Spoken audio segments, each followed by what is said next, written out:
नमस्कार, स्वागत है आपका मनी 9 पर। मनी 9 लेकर आया है एक बेहद खास कार्यक्रम आपके लिए एक बार फिर से एस्ट्रो मनी, जहां आपको एक्सपर्ट्स बताते हैं आपके सितारे और आपके ग्रह कैसे असर डालते हैं शेयर मार्केट में आपके निवेश पर। आप शेयर बाजार में निवेश करते हैं या फिर निवेश करने की सोच रहे हैं, तो आपकी राशि के हिसाब से आपको किन किन चीज़ों का रखना चाहिए ख्याल। तो चलिए इंट्रोड्यूस कराते हैं आपको हमारे ज्योतिष एक्सपर्ट नवनीत ओझा जी से। जय श्रीमन नारायण। नवनीत जी, बेहद स्वागत है आपका हमारे कार्यक्रम में एस्ट्रो मनी में। हाँ जी। जी नवनीत जी, चलिए कार्यक्रम की शुरुआत करते हैं। हमेशा की तरह जैसे आप हमारे दर्शकों को बताते हैं कि फिलहाल वर्तमान में ग्रह नक्षत्र क्या कहते हैं, क्या स्थिति है, वहीं से कार्यक्रम की शुरुआत करते हैं। हाँ जी, ये रविवार 13 जुलाई 2025, तिथि है कृष्ण पक्ष की तृतीया, नक्षत्र है घनिष्ठा नक्षत्र। सूर्य वर्तमान में मिथुन राशि में है, मंगल सिंह राशि में, बुध कर्क राशि में, गुरु मिथुन राशि में, शुक्र वृषभ राशि में स्व राशि में स्थित है अभी। शनि मीन राशि में वक्री हो चुका है, राहु कुंभ राशि में और केतु सिंह राशि में स्थित है। जिसमें गुरु जब मिथुन राशि में होता है तो संचार और व्यापारिक गतिविधियों में विस्तार ये करता है। मंगल जब सिंह राशि में होता है तो आक्रामक और जोखिम लेने की प्रवृत्ति इसमें बढ़ जाती है। और शनि जब मीन राशि में होता है तो भावनात्मक निर्णय और लिक्विडिटी पर खास तौर पर असर होता है। मीन राशि जल तत्व की अंतिम राशि है जो धर्म, मोक्ष, अंतरात्मा, रहस्य और अदृश्य भय से संबंधित होती है। जब जब शनि इस राशि में होता है तो ये बड़े वैश्विक बदलाव, सामाजिक और आर्थिक उथल पथल और धार्मिक विचारधारा टकराव का संकेत देता है, जो हम इस वर्तमान काल में देख भी रहे हैं। शनि 6 अप्रैल 1994 से 1996 तक मीन राशि में स्थित था। इसी समय में बाजार में लिबरलाइजेशन की जो टेंडेंसी थी वो तेज हुई थी। सरकारी जो निर्णय थे लिबरलाइजेशन के वो काफी तेज हो गए थे। और 1965-67 में भी शनि मीन राशि में था। ये वह काल था जिसमें देश में खाद्यान्न संकट उत्पन्न हुआ था, जिसके कारण अमेरिका से गेहूं तक हमको इंपोर्ट करने पड़ गए थे। जी, तो शनि जो है उसकी दशा अच्छी नहीं मानी जाती, इसका मतलब है। तो अभी फिलहाल वही दशा चल रही है, इसलिए लगातार हम देख रहे हैं कि मार्केट में भी अप एंड डाउन हमें देखने को मिल रहे हैं। बात करें अगर हम अगले सेगमेंट में पिछले हफ्ते के बाजार की कि वो कैसा रहा, तो काफ़ी हमने अप्स एंड डाउन्स देखे, उतार चढ़ाव हमें बाजार में दिखा। तो आप क्या ऐसे फैक्टर्स को इसकी वजह मानते हैं कि बाजार स्टेबल नहीं हो पा रहा है? बाजार जो है कभी उतार हमें देखने को मिल रहा है, कभी हमें इसमें तेज़ी देखने को मिल रही है, हल्की फुल्की बढ़त कभी दिखती है। आपके हिसाब से क्या कुछ फैक्टर्स है इसके पीछे? हाँ जी, लास्ट वीक हमने जब बात करी थी तो हमने कहा था काफी वॉलेटाइल मार्केट है, इसमें 7, 10 और 11 तारीख का हमने जिक्र किया था। तो जब हम पिछले सप्ताह से देखते हैं तो आर्थिक कई घटनाएं ऐसी हुई है जिसमें भारतीय बाजार को डबल साइडेड मूवमेंट की तरफ, और अक्सर देखें तो अभी बीच में एकदम स्टेबल होकर कंसोलिडेट करता हुआ बाजार दिख रहा है। इसमें खास तौर पर निर्यात क्षेत्रों के लिए यह समय शुभ है, जबकि वैश्विक अस्थिरता और टैरिफ नीति अनिश्चितता से बाजार को चुनौतियां दे रही है। ट्रंप प्रशासन ने घोषणा की है कि वे भारत के साथ डील के करीब है, जो भारतीय निर्यातकों के लिए एक सकारात्मक संकेत दे रहा है। इससे भारत के विदेशी मुद्रा प्रवाह में रुकावट कम होने व सूक्ष्म आर्थिक आत्मविश्वास में उछाल की उम्मीद जगी है। भारत को अगर टैरिफ छूट की बात करते हैं तो सबसे बड़ी चर्चा का विषय इस वक्त यह है, 1 अगस्त से लागू होने वाले अमेरिकी टैरिफ रोल आउट में बांग्लादेश पर 35%, जापान व दक्षिण कोरिया पर 25% तक की दरें लगाई गई है, लेकिन फिलहाल भारत को इससे छूट मिली हुई है। इसी कारण से हमने देखा भारतीय जो वस्त्र निर्यातक है उनके शेयरों में काफी बड़ा उछाल देखा गया। अगर भारत और अमेरिका में डील होती है तो इससे विदेशी निवेशक आकर्षित होंगे और बाजार में विश्वास भी बढ़ेगा, रुपये को भी काफी समर्थन मिलेगा। एफडीआई और एफआईआई के भारतीय इक्विटी में निवेश को भी मजबूती मिलती दिखेगी। वैश्विक अस्थिरता के इस माहौल में बाजार सतर्कता से ट्रेड करता हुआ दिख रहा है, लेकिन अभी भी भारतीय बाजार कुछ हद तक लचीलापन दिखा रहे हैं। अमेरिका की टैरिफ नीति से ग्लोबल जो रिस्क है उसकी भावना काफी हद तक बढ़ गई है, जिससे आईटी, ऑटो और जो एक्सपोर्ट ओरिएंटेड स्टॉक्स है उसमें काफी दबाव महसूस किया जा रहा है। जो पहली तारीख हमने पिछले सप्ताह बात की थी 7 जुलाई 2025, इस दिन दो ग्लोबल मेजर न्यूज हमको देखने को मिली है जिसका स्टॉक मार्केट पर असर भी पड़ा। अमेरिका ने एक नए टैरिफ की घोषणा की है जिसके अंदर अगस्त से जापान और कोरिया पर 25% और मलेशिया, कजाकिस्तान, दक्षिण अफ्रीका, लाओस व म्यांमार जैसे देशों पर 25 से 40% टैरिफ लागू किया जाएगा, ऐसी बात उन्होंने करी है। साथ ही साथ ब्रिक्स समर्थक जो देश है जिसमें भारत भी शामिल है, उस पर अतिरिक्त 10% टैरिफ का खतरा बढ़ गया है। यह घोषणा यूएस स्टॉक मार्केट में गिरावट लेकर आई। S&P 500, नेस्डेक और डो में भी कमजोरी इस कारण को देखने को मिली है। जी आचार्य जी, तो आपने बताया जैसे कि टैरिफ जो है इस टाइम बहुत बड़ा मुद्दा है। हम देख रहे हैं कि 20 देशों पर ऑलरेडी अमेरिका की तरफ से, डोनाल्ड ट्रंप की तरफ से टैरिफ लग चुका है। अभी फिलहाल भारत इस लिस्ट में नहीं है, भारत पर नहीं लगा है, लेकिन 1 अगस्त को हो सकता है कि ये बात फाइनल हो जाए। तो उसी से रिलेटेड मेरा सवाल है कि आपको क्या लगता है, तो जो ये भारत और यूएस के बीच लेन देन के जो संबंध हैं, जो लेन देन का जो ट्रांजैक्शन का जो हमारा रिश्ता है, उस पर आगे जाकर क्या असर पड़ेगा? कितना टैरिफ हो सकता है, और अगर कितना नहीं भी हो सकता है एग्जैक्ट, तो हमारे जो लेन देन के जो समझौते हैं, जो संबंध है, उस पर आगे क्या कुछ देखने को मिलेगा? बहुत अच्छा सवाल है। इसमें आर्थिक, कूटनीतिक और ज्योतिषीय तीनों पहलुओं का गहराई से विश्लेषण किया जा सकता है। अगर आर्थिक और व्यापारिक दृष्टिकोण से देखते हैं तो 1 अगस्त 2025 को भारत पर अमेरिका द्वारा टैरिफ यानी कस्टम ड्यूटीज लगाई जा सकती है। तो इसका असर कई स्तरों पर दिख सकता है। ऐसे कौन कौन से सेक्टर है जिसपे सबसे ज्यादा ये प्रभावित कर सकता है? पहला सेक्टर आता है आईटी का, दूसरा आता है फार्मा का।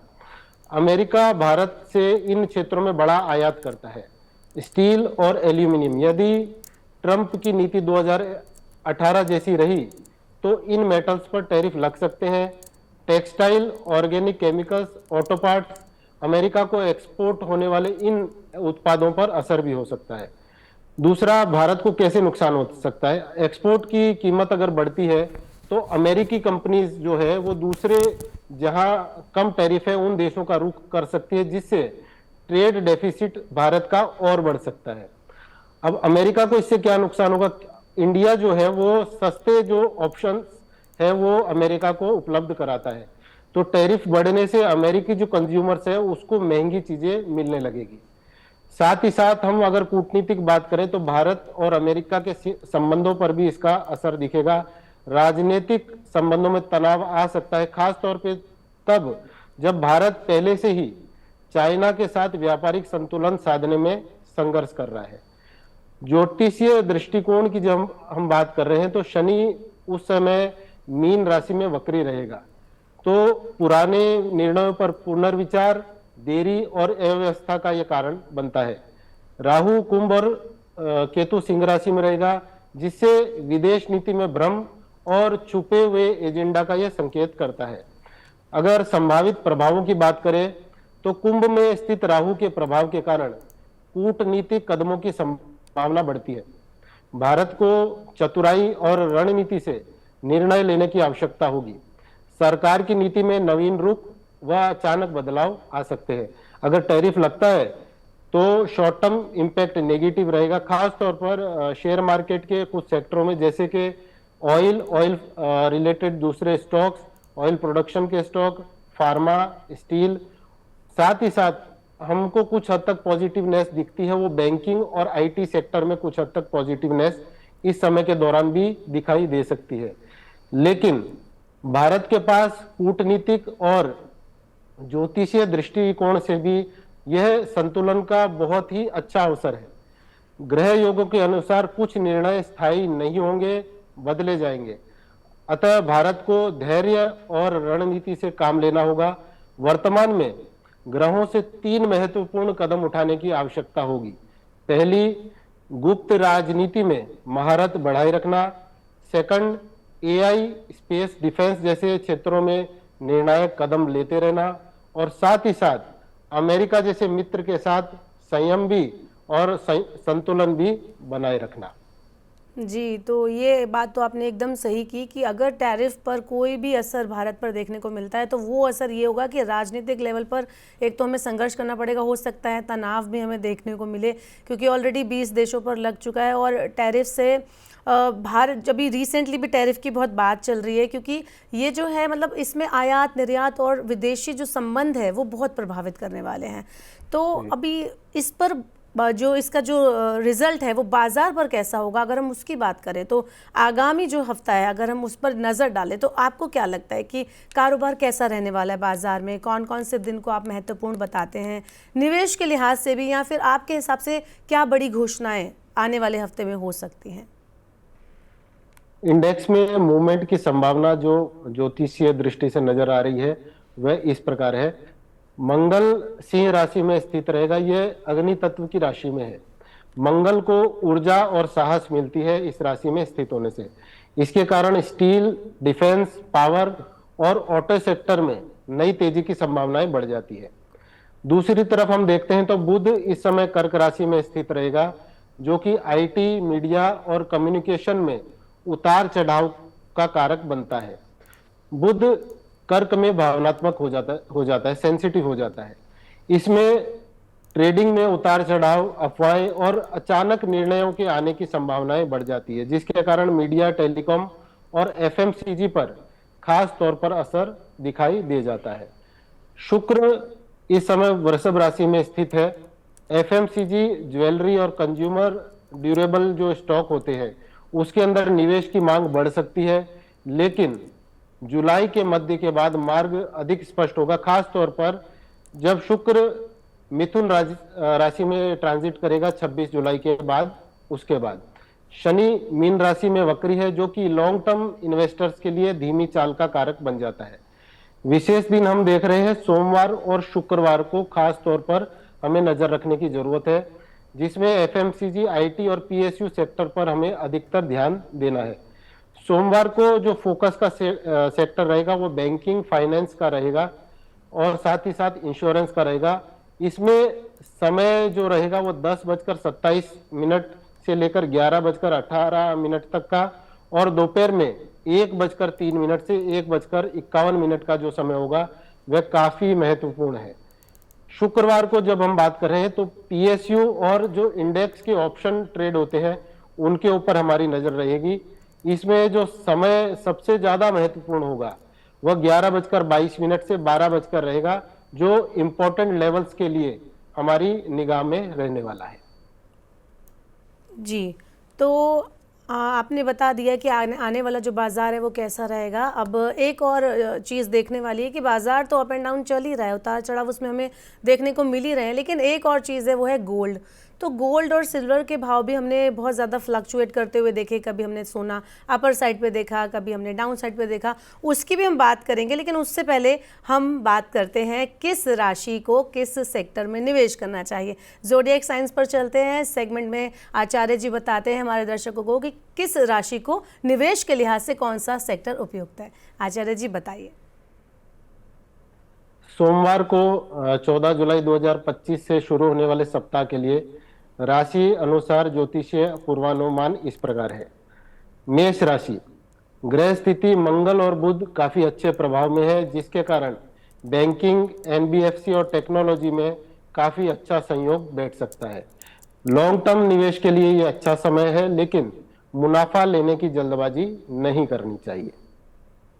ज्योतिष चक्र की दूसरी राशि है वृषभ राशि। शुक्र वृषभ राशि में काफी मजबूत स्थिति में है, जिसके कारण सोना, चांदी, ज्वेलरी और एफएमसीजी काफी अनुकूल क्षेत्र हो जाते हैं। मिड कैप कंपनियों में निवेश के लिए अच्छे अवसर दिखाई इस समय में दे सकते हैं।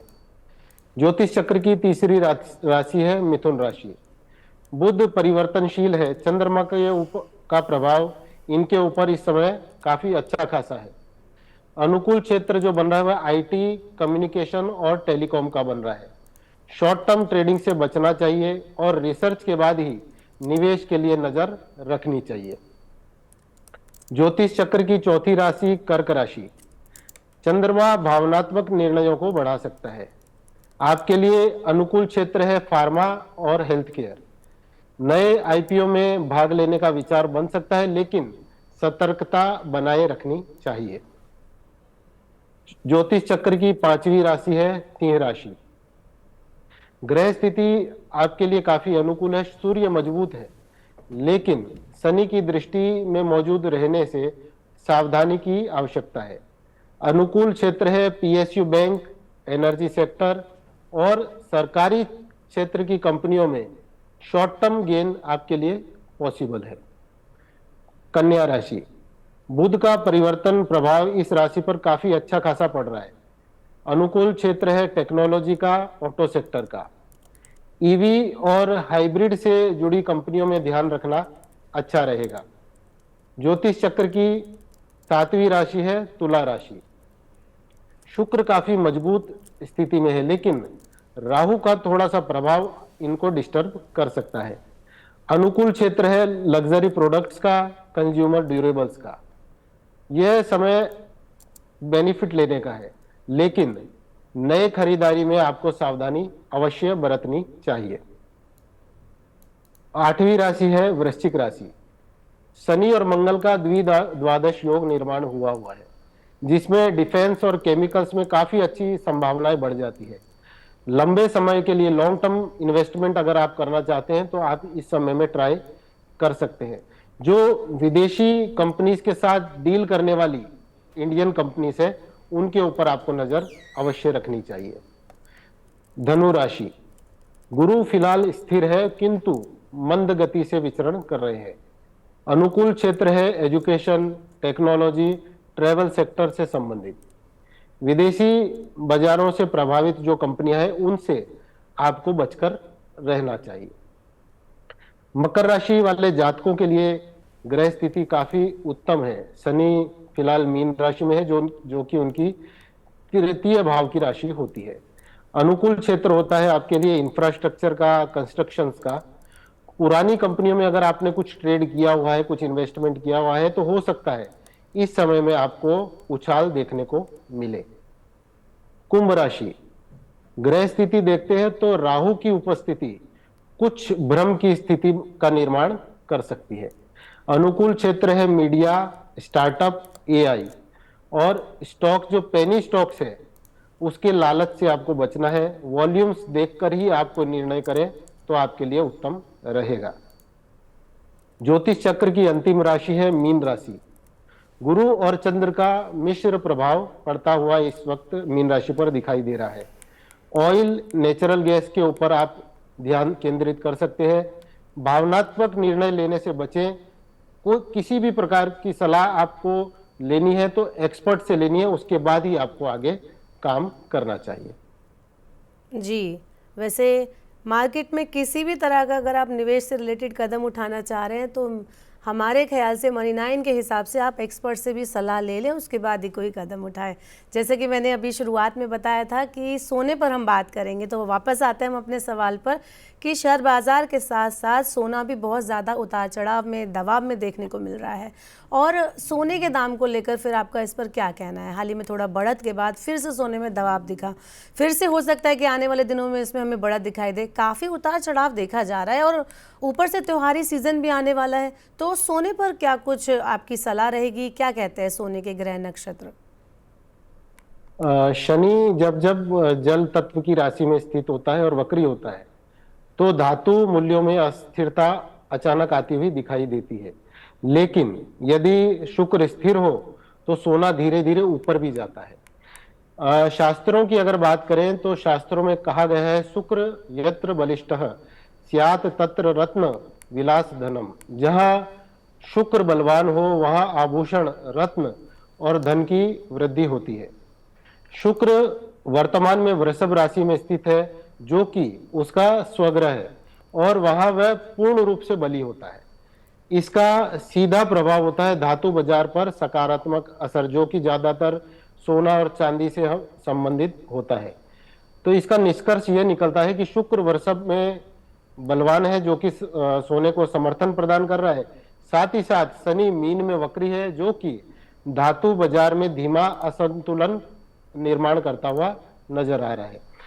अगर हम थोड़ा पीछे जाके देखें तो 29 मार्च 2025 को शनि ने मीन राशि में प्रवेश किया। 24 कैरेट सोने की अगर हम बात करें 10 ग्राम के हिसाब से, तो अप्रैल 2025 में यह रिकॉर्ड ऊंचाइयों पर पहुंचा था। मई 2025 में यह लगभग 1 लाख के आसपास ट्रेड कर रहा था। जून के पास आते आते ये लगभग 99,000 98,000 तक फिर पहुंचा, और जून में ये कंसोलिडेशन फेज में चल रहा है। तो जो हम आगे का रुझान हमको जो समझ में आ रहा है ज्योतिषीय दृष्टि से, वह धीमी लेकिन स्थिर तेजी की संभावनाओं को बता रहा है। ज्योतिष संकेत देता है निर्णय आपको लेना है। तकनीकी और फंडामेंटल एनालिसिस के साथ ही आपको ज्योतिषीय मार्गदर्शन को संतुलित करके ही निवेश करना चाहिए। जी, तो आपका कहना है, आचार्य जी हमारे दर्शकों को बता रहे हैं कि धीमी गति से इसमें बढ़त देखने को मिल सकती है। अगर आप इन्वेस्ट किया हुआ है आपने सोने में या करने की सोच रहे हैं, तो आप लॉन्ग टर्म निवेश के ही आधार पर चलें, बहुत ही ज़्यादा जल्दबाजी में कोई भी फैसला ना लें। आगे बढ़ते हैं, हमारे पास एक व्यूअर्स का सवाल है। पिछले बार एपिसोड में एक दर्शक ने सवाल पूछा था। उनका कहना है कि स्मार्ट वर्क्स को वर्किंग स्पेस लिमिटेड का IPO 10 जुलाई को आ रहा है। तो अब वो आ चुका है, उन्होंने पिछले एपिसोड में सवाल पूछा था, तो वो कह रहे हैं 10 जुलाई को आ चुका है, क्या इसमें निवेश कर सकते हैं? तो 14 जुलाई को मैं बता दूं, एक चीज़ में ऐड कर दूं कि ये बंद भी हो जाएगा। तो आपका क्या कहना है कि इसमें निवेश के लिहाज से और इसके भविष्य के लिहाज से क्या कहना चाहेंगे आप?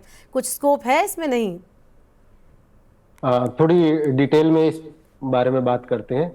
जो ये कंपनी की वर्किंग जो हम देख रहे हैं वो लीज और डेवलपमेंट का काम ज्यादा करती है। टेक इनेबल्ड जो मैनेजमेंट है वो प्रोवाइड करती है, साथ ही साथ सर्विस और वेलनेस ये प्रोवाइड करती है। जो इम्पोर्टेंट डेट हमको नजर आ रही है, इसकी इनकॉर्पोरेशन डेट है 17 दिसंबर 2015। 4 मार्च 2022 को बेंगलोर में वैष्णवी टेक पार्क में इसने अपना सबसे बड़ा सेंटर ओपन किया। 28 जून 2024 को कंपनी को पब्लिक लिमिटेड में बदलने का निर्णय इसके EGM में लिया गया, और 25 जुलाई 2024 को इसका नाम परिवर्तन करके smart works coworking spaces limited public limited रख दिया गया। अब जब हम इन महत्वपूर्ण डेट्स को देखते हैं तो चंद्रमा का गुरु की राशि के साथ खास तौर पर महत्वपूर्ण संबंध नजर आ रहा है, जो कि लिस्टिंग के दिन भी मौजूद है। चंद्रमा सीधे तौर पर मीन राशि से संबंधित रहते हुए दिखाई दे रहा है, और जब हम कंपनी की शुरुआत की इन तिथियों पर नजर भी डालते हैं तो ज्योतिष के हिसाब से चंद्रमा इसके लिए काफी महत्वपूर्ण ग्रह है। अब इसका IPO भी जब हम देख रहे हैं तो IPO भी शुक्ल पक्ष में ही आया, क्योंकि 10 जुलाई को पूर्णिमा की तिथि थी, और इसका IPO का जो सब्सक्रिप्शन है वह 10 जुलाई को ही ओपन हुआ है। IPO की जो मुख्य जानकारी है वो इस प्रकार है कि ओपनिंग इसकी 10 जुलाई को हुई है, इसकी क्लोजिंग 14 जुलाई को है, और लिस्टिंग इसकी 17 जुलाई को है। जो कि हमको सुनने में आ रहा है, जो हमने पढ़ा है उसमें इसमें फंड का उपयोग जो होगा वह इसका जो कर्ज चुकाने में नए सेंटर्स के इंटीरियर सिक्योरिटी और इक्विपमेंट्स के लिए, और साथ ही साथ जो जनरल कॉर्पोरेट के एक्सपेंसेस होते हैं उनके लिए यह फंड उपयोग में लिया जाएगा। ग्रहों की दृष्टि से अगर देखते हैं तो 17 जुलाई इसकी लिस्टिंग डेट है। 17 जुलाई को चंद्रमा फिर मीन राशि में ही गोचर कर रहा है। अब यह बहुत ही जबरदस्त संयोग है, देखने वाली बात है।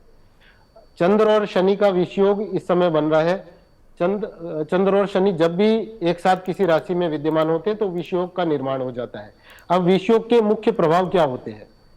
मानसिक भ्रम, निर्णय में विलंब, अनिश्चितता, निवेश या लेन देन में संकोच, भय या अधिक सतर्कता, बाजार में वॉलेटिलिटी, और साथ ही साथ अचानक कोई लाभ होना या हानि होना उसकी संभावनाएं बन जाना। विष योग कोई पूर्ण नेगेटिव योग नहीं है, लेकिन भावनात्मक निर्णय और निवेश में भ्रम की स्थिति का निर्माण करता है। यदि इन्वेस्टर सतर्क हो और कंपनी की फंडामेंटल्स मजबूत हो तो विष योग के दौरान भी समझदारी से लॉन्ग टर्म बेनिफिट संभव है। जो इसकी भूतकाल के हम ग्रह योगों को देखें, हालांकि कंपनी के महत्वपूर्ण लोगों की जन्म विवरण हमारे पास उपलब्ध नहीं है, नहीं तो और ज्यादा जानकारी साझा करने का प्रयास किया जा सकता था, लेकिन कंपनी के नाम और नंबर का जो कॉम्बिनेशन बनता है उसके हिसाब से 2025 एग्रेसिव प्लानिंग फॉर ग्रोथ का साल है। 2026 इंपॉर्टेंट मैनेजमेंट डिसीजंस और मैनेजमेंट के अंदर कुछ चेंजेस का साल है। और 2027 मेन ग्रोथ इंपैक्ट का साल है। यानी साल दर साल महत्वपूर्ण रहने की संभावनाएं इसमें बढ़ी हुई है। हालांकि वित्तीय निवेश जब भी हम करते हैं या आईपीओ में करते हैं तो शेयर बाजार में किसी भी प्रकार का आर्थिक निर्णय आप किसी वित्तीय सलाहकार की राय के आधार पर लंबी अवधि को ध्यान में रखकर ही आपको विचार कर लेना चाहिए। जी, लंबी अवधि में ही आपको ध्यान में रखकर लंबी अवधि के हिसाब से ही आपको निवेश करना चाहिए। और एक चीज़ और मैं कहना चाहूँगी, अगर आप दर्शक हैं, आप कोई सवाल पूछ रहे हैं, तो बेहतर होगा कि आप अपने नाम, अपनी जन्म तिथि और जन्म स्थान के साथ ही सवाल पूछें। उससे हो सकता है कि और ज़्यादा सटीक आपको जवाब मिल पाए। आगे बढ़ते हैं। जैसे अभी आपने इसमें मुझे बताया आईपीओ के सवाल में कि चंद्रमा बहुत इंपॉर्टेंट रोल अदा करता है, तो एक मेरा सवाल है कि कोई ऐसा ग्रह भी है जो ये डिसाइड करता है कि बाजार में घाटा होगा? कौन से ग्रह के कारण बाजार में हमें घाटा देखने को मिलता है? इसमें कई प्रकार के कॉम्बिनेशंस होते हैं। जैसे मंगल अगर नीच राशि में हो, शनि अपनी नीच राशि में हो, या जो जातक है उसकी कुंडली में जो लाभ भाव का स्वामी है वह छठे, आठवें या 12वें स्थान में मौजूद हो, तो वह घाटे का कारक बन जाता है। इसीलिए वह चीज देखने के लिए पर्सनलाइज्ड कुंडली जो होती है वह काफी महत्व रखती है। तो जब भी हम शेयर बाजार में या व्यापार में कोई भी इन्वेस्टमेंट करना चाह रहे हैं या कोई भी वर्किंग करना चाह रहे हैं, तो जब कुंडली की जांच करवाएं तो इन ग्रहों को खास तौर पर हमें चेक करवा लेना चाहिए। खास तौर पर अगर 12वें घर में कोई भी प्लेनेट हो, जैसे शनि है या राहु है, तो वह कई बार फायदे की जगह नुकसान अधिक दे जाता है। तो आप अपनी व्यक्तिगत कुंडली का विश्लेषण उस प्रकार से कराएंगे तो आपके लिए बेहतर रहेगा। जी, बहुत बहुत शुक्रिया आचार्य जी आपका। मैं शुक्रिया बोलना चाहूँगी इतने सारे सवालों के जवाब देने के लिए और इतनी डिटेल में जानकारी हमारे साथ साझा करने के लिए। धन्यवाद। जय श्रीमन नारायण। जी, तो चलिए बताते हैं आपको कि राशि और बाजार का कनेक्शन कैसे होता है, राशि और ग्रह कैसे डालते हैं शेयर बाजार में आपके निवेश पर। ये सब कुछ हमने आज के एपिसोड में जाना। अगर आपके पास भी निवेश को लेकर कोई सवाल है, आप हमें कमेंट बॉक्स में अपने नाम, date of birth, place of birth के साथ पूछ सकते हैं। हम एस्ट्रो मनी के अगले एपिसोड में आपके सवालों को जानने की कोशिश करेंगे। तो फिलहाल के लिए एस्ट्रो मनी में इतना ही। फिर मिलेंगे अगले हफ्ते और जानेंगे ग्रहों और बाजार की चाल। देखते रहिए मनी 9।